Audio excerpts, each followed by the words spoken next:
आज जिस एक्ट्रेस की मैं बात करूंगी ये हैं तो पाकिस्तान से, लेकिन इंडिया में इन्होंने कुछ फिल्मों में काम किया। 2 फिल्मों का नाम हुआ इनकी, वो भी नाम इसलिए क्योंकि वो फिल्में देवानंद साहब की थी। परफॉर्म तो कुछ खास नहीं किया। इस एक्ट्रेस का करियर काफी कंट्रोवर्सी से भरा रहा। एक अंडरवर्ल्ड डॉन को डेट करने की बातें सामने आई, तो वहीं इस एक्ट्रेस ने अपने को एक्टर पर यह इल्जाम लगाया कि अफेयर के लिए वो मुझ पर दबाव बना रहा है। उनका वो को एक्टर आज इंडस्ट्री का बहुत बड़ा सुपरस्टार है। 93 में इन्होंने एक फिल्म में काम किया था, प्यार का तराना, और 94 में गैंगस्टर। ये दोनों ही फिल्में देवानंद साहब की थी। बात करेंगे पाकिस्तान की बॉलीवुड एक्ट्रेस अनीता आयुब का। अनीता आयुब की लाइफ से जुड़ी वो बातें मैं आपको बताऊंगी जो आपने शायद ही सुनी होंगी। कब एक ब्यूटी कॉन्टेस्ट से अनीता आयुब को बाहर निकाल दिया गया? क्यों अनीता आयुब ने अपने ही को एक्टर पर अफेयर का दबाव बनाने के इल्जाम लगाए? और कैसे जब एक प्रोड्यूसर से अनीता काम मांगने गई और उस प्रोड्यूसर ने काम नहीं दिया, तो कुछ दिनों बाद उसी प्रोड्यूसर के मर्डर की खबरें सामने आ गई।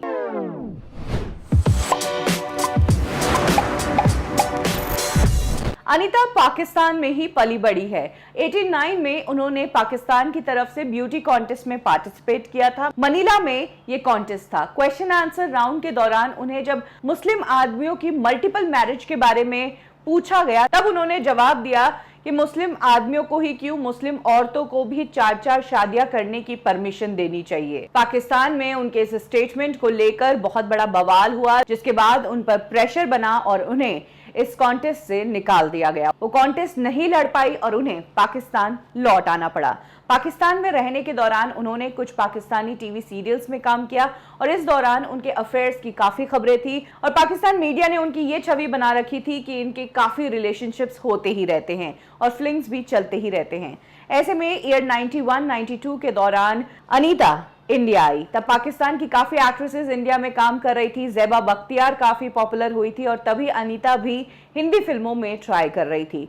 तब देवानंद साहब ने अनीता को कास्ट किया फिल्म प्यार का तराना में। कहा जाता है कि इस फिल्म की मेकिंग के दौरान अनीता आयुब का ध्यान फिल्म में कम और देवानंद साहब पर ज्यादा था। थ्रू आउट इस फिल्म के अनीता ने देवानंद साहब को इम्प्रेस करने की कोई कसर नहीं छोड़ी और इसका रिजल्ट हुआ कि इस फिल्म के साथ साथ अनीता को देवानंद साहब ने अपनी फिल्म गैंगस्टर में भी एक छोटा रोल दिलवा दिया। हालांकि दोनों ही फिल्में कुछ खास परफॉर्म नहीं कर पाई। वैसे देवानंद साहब की फिल्मों में काम करने से पहले अनीता आयुब ने एक दूसरी फिल्म साइन की थी। इस फिल्म में सोमी अली थी और फिल्म में सलमान खान भी थे। जिस वक्त अनीता को देवानंद साहब ने अपनी फिल्मों में कास्ट कर लिया था, तब इंडस्ट्री में उनका नाम हो गया था। यही कारण है कि बाकी फिल्म मेकर्स ने भी अनीता को अप्रोच करना शुरू कर दिया। इसी दौरान अनीता को एक फिल्म मिली निहत्ता और इस फिल्म में अनीता के को स्टार थे और कोई नहीं बल्कि सलमान खान। लेकिन अनीता ने इस फिल्म को बीच में ही छोड़ दिया और इसका कारण जब उनसे पूछा गया तो उन्होंने सलमान खान पर ही इल्जाम लगाया। उनका कहना था कि सलमान खान उन पर प्रेशर बना रहे थे, उन्हें हैरेस कर रहे थे कि मैं सलमान के साथ अफेयर कर लूं। अनीता के छोड़ने के बाद इस फिल्म का नाम चेंज किया गया, बुलंद नाम रखा गया। फिर सोमी अली को अनीता की जगह लिया गया।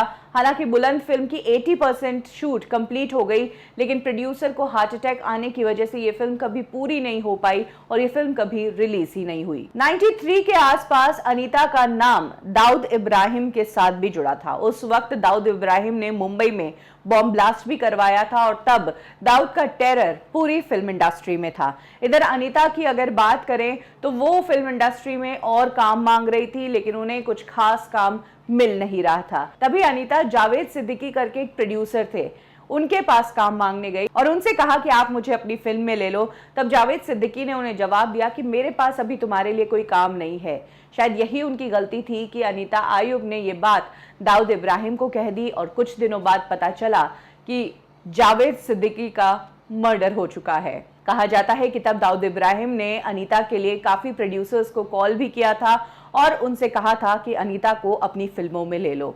दाऊद अनीता को बॉलीवुड में और काम दिलवाते, इससे पहले ही अनीता की वीजा प्रॉब्लम्स होने लगी क्योंकि अनीता मुंबई में सिर्फ वर्क वीजा पे थी और जब फिल्मों की शूटिंग ऑलरेडी खत्म हो चुकी है तो फिर वो मुंबई में नहीं रह सकती थी, इसीलिए उन्हें फिर से लौटना था। इसी दौरान अनीता की बहन को पाकिस्तान बॉर्डर पर सिक्योरिटी फोर्सेस ने पकड़ लिया, कहा गया कि वो इलीगल तरीके से कुछ सामान है जो कैरी कर रही थी, जिसको उन्होंने डिस्क्लोज नहीं किया था और उसी के तहत उनका पासपोर्ट जब्त हो गया था। और तब अनीता के ऊपर भी अथॉरिटीज ध्यान देने लगी थी। 95 में अनीता ने फाइनली इंडिया छोड़ दिया। वो यूएस जाकर न्यूयॉर्क में सेटल हो गई।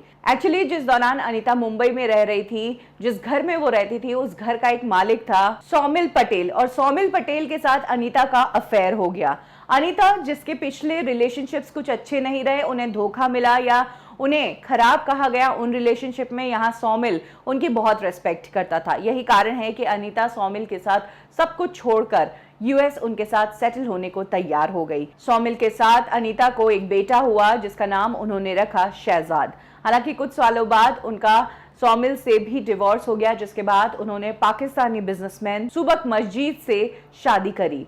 अनीता को लेकर कई सारी बातें हैं। एक टाइम पर पाकिस्तान की ही एक फैशन मैगजीन में ये बात लिखी गई थी कि अनीता जो है वो इंडिया में फिल्मों में काम करने नहीं आई थी, बल्कि पाकिस्तान की तरफ से जासूसी भी करने आई थी। और तो और ये भी कहा गया था कि बॉम्बे बॉम्ब ब्लास्ट में अनीता का भी हाथ था।